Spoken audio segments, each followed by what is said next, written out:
Hey, Joe Zarzaur here to speak about delayed injuries after car wrecks. And so it's actually more accurate than not that you're going to have a delayed injury.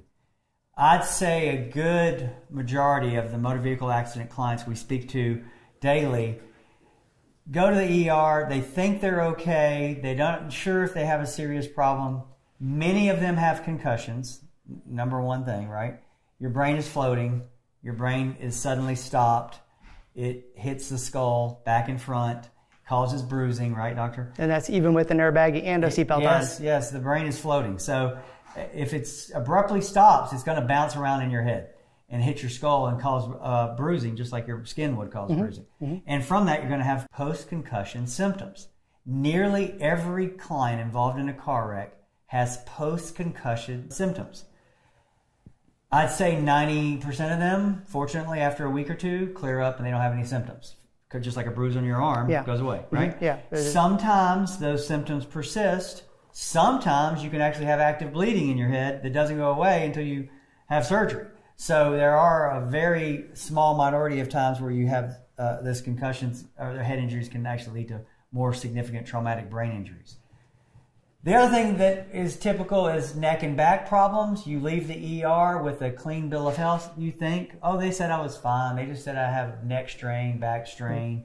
Those are terms of art. That means you may have something serious wrong with your neck and back, but we're not interested in looking at that right now because the ER, as Dr. Malone has told you in other videos, is only there to diagnose life and limb-threatening things. If you don't have a life or limb-threatening thing, you're not the ER's problem. You're some other doctor's problem after the ER. So they're giving you basically a roadmap when you leave the ER. This is where you probably have some other issues, and you should get this checked out.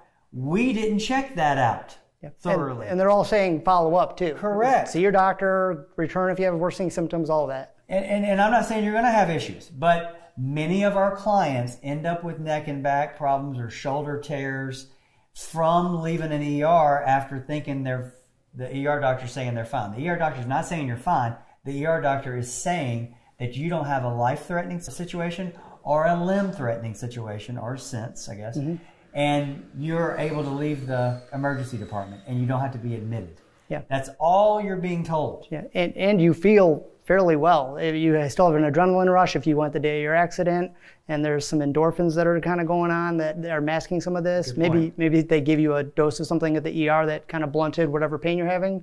The next day you wake up and feel like, wow, I do feel like I was in a car wreck. Yep.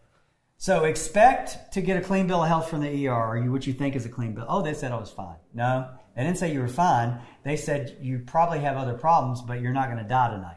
That's basically what they told you. Yep.